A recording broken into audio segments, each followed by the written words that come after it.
Bonjour. Bonjour, donc aujourd'hui on est à Souvignargues chez Laurent, donc Laurent Bagnol, que vous connaissez déjà sûrement ses vins, donc le domaine Masselot. Donc on déguste bien sûr ses vins et aujourd'hui il va nous parler un petit peu de son parcours, comment il a commencé et où il en est aujourd'hui, sa philosophie un peu et comment est-ce qu'il voit le vin lui aujourd'hui. Alors bonjour à tous. Alors moi le vin, c'est en fait quand j'ai connu le vin par rapport à la restauration parce que j'ai travaillé en tant que sommelier et tout ça en restauration et j'ai pris de passion et tout ça. Et le problème c'est que je voulais savoir un peu plus de ce qu'il y avait derrière la bouteille, c'est-à-dire la production. Alors sur le coup je suis allé m'aventurer chez des vignerons pour apprendre à tout ça.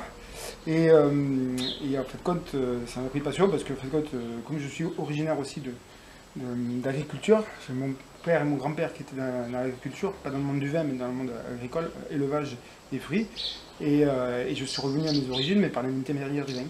Et c'est vrai qu'au jour d'aujourd'hui, j'ai commencé en 2008 avec 1 hectare, parce que j'avais pas la prétention de savoir faire du vin, et je ne savais pas dans quelle direction me prendre. Alors sur le coup, je voulais me tester sur 1 hectare. Et en fait, compte, après d'année en année, le truc a pris goût et au jour d'aujourd'hui, j'ai 10 hectares à ce jour. 10 hectares. Ouais, avec blanc, rosé, rouge et pas mal de rouge, un petit peu de blanc avec grenache blanc, qui en 2016 sera mon 3e millésime. Et ben voilà. Après, j'ai choisi de faire du vin par rapport à mon statut de sommellerie, c'est-à-dire que je cherche à avoir des typicités de région, typicité de cépage et de millésime. Alors sur le coup, la façon pour représenter un peu cette typicité-là, il faut travailler d'une façon un peu ancestrale, c'est-à-dire qu'il faut travailler avec des levures indigènes, il faut travailler les terroirs avant tout, parce que c'est quand même la matière végétale qui nous donne une qualité, c'est moins la vinification. Alors sur le coup, la vinification, je travaille sans intrants œnologiques justement pour avoir cette pureté des produits.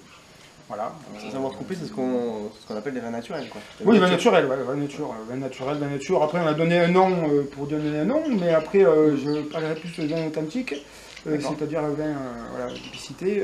Vigneron. Voilà, vin de vigneron, exactement. Vin de vigneron, vin de typicité. Et vins, surtout, en fait, je recherchais aussi, c'est des vins digestes, frais et digestes. C'est vrai que dans le Languedoc, avec ces températures. Voilà. On a tendance à faire des vins à 14-15, qui est devenu une mode, je pense, à intriguer. Bon, vous allez dire que moi aussi, je suis devenu à la mode, parce que le vin nature prend un peu, entre guillemets, la mode. Mais moi, c'est plus une côté personnel. Déjà, parce que c'est moi qui les bois avant tout. Parce que j'ai commencé par les boire. Enfin, en les produisant et les boire. Et après, ça me faisait trop tout seul, alors sur le coup, Il a fallu en vendre un peu aux copains. Quoi. Voilà, j'ai ouvert au marché, quoi. Mais voilà, quoi. Mais voilà, après, en gros, c'est plus une passion que commerce. Bon, il faut de l'argent quand même pour vivre sa passion.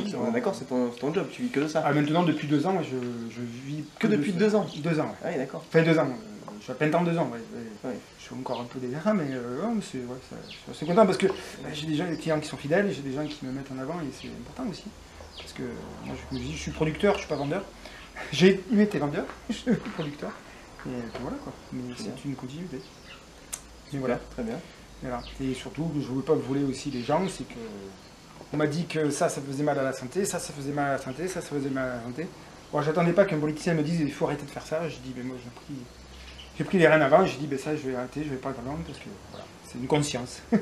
D'accord. Avant tout. Mais justement, par exemple, beaucoup de gens se posent des questions vis-à-vis du soufre. Toi, ton point de vue là-dessus et ton utilisation, c'est comment l'utilisation, c'est que le soufre, justement, il faut comprendre à quoi sert le soufre pour dire, j'en mets pas que pour dire que c'est mauvais pour la santé, parce que moi j'ai commencé au début à mettre du soufre pour les mises en bouteille et tout ça. J'en avais mis aussi mon premier millésime, mais la paranoïa du soufre, je m'étais trompé dans le dosage.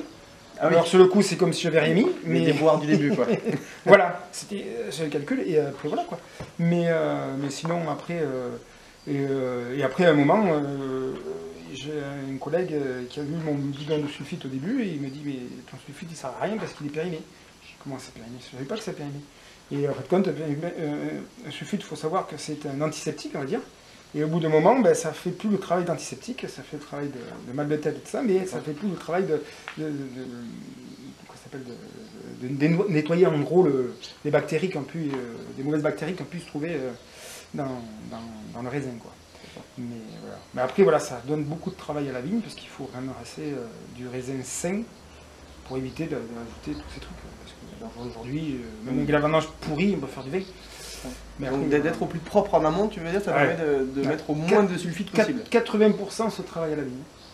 D'accord. L'important, c'est pas de maladie à la vigne et tout ça, pas de pesticides, pas de produits chimiques aussi qui vont altérer ce côté vin. Mais surtout, voilà,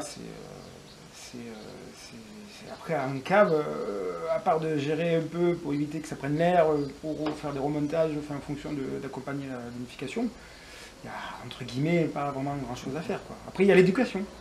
Après, il n'y a pas que la vinification, il y a l'éducation aussi. L'éducation. C'est-à-dire l'élevage, quoi. Moi, j'appelle ça l'éducation. Ah, l'éducation pour élever les vins, d'accord. Voilà. Bah ouais, bah, c'est Donc savoir, l'élevage en barrique ou en cuve. voilà. Ou en bouteille, tu même appelles en ça bouteille, l'éducation. ouais, tiens, l'éducation. Bah oui, tu l'éduques. Ouais. Tu l'affines en quelque chose. Disons que tu vas choisir un contenant, tel ou tel contenant pour avoir ça, tel ou tel contenant pour avoir ça. Tout dépendant de la finalité que tu veux, tu vas choisir tel ou tel. Et après, avec les aléas aussi de la place, parce que j'ai pas beaucoup de place chez moi. Alors voilà, mais c'est bien, c'est intéressant, quoi. D'accord. Et chaque millésime est différent, quoi. 2013 a été différent de 2014, 2015 a été différent de 2014. Enfin, les années se suivent et ne se ressemblent pas. Et on se remet en question chaque année, quoi. Ça, c'est la base. Surtout la quand base, tu travailles en ouais. nature, c'est... Attends, Ouais. la date de vendange est importante. Et puis, voilà, il y a plein de choses qui jouent. Bon. D'accord. Après, Toi, comment tu définirais tes vins dans les typicités ou dans les dégustations? La fraîcheur, ce que j'ai... l'équilibre, la fraîcheur, ouais, la digestibilité. Après, la typicité. Après, j'aime beaucoup le fruit. J'essaie de retrouver du fruit dans mes vins. Pas ce côté, disons, du vrai fruit, on va dire. Voilà, parce que souvent, et ce côté picole aussi, ce côté glouglou, comme on dit. Ça, faut pas l'oublier. Hein. Faut pas l'oublier, ça. Le côté picole. Le côté picole, ouais. Ah bah je bois beaucoup, hein. Et je suis sportif avant tout aussi. C'est que des fois, avec des amis, on fait la fête un peu la soir, la veille, et on essaie de trouver des vins le plus digestes possible, et que le lendemain, quand on prend le vélo, on n'a pas les vins, les jambes cassées, quoi, coupées en deux. Et souvent, bon après, il y a le volume qui fait que ça fait mal, mais ouais. Mais des fois, il y a certains... une digestibilité. Une digestibilité, ouais. Ouais. Et une typicité, voilà. Typicité. Ce qui est bien, c'est on aime ou on n'aime pas. Voilà, c'est... Mon perso, je suis quand même très fan de tes vins, quoi. Je trouve qu'il y a une fraîcheur, un équilibre dans tous tes produits. Enfin, Voilà. c'est une pureté, c'est très net à chaque fois. Hein. Moi, je suis un éternel convaincu. Ouais, bah ouais. Ah bah, c'est cool. Depuis le début d'ailleurs. Ouais, bah oui. On a commencé ensemble. Depuis le début.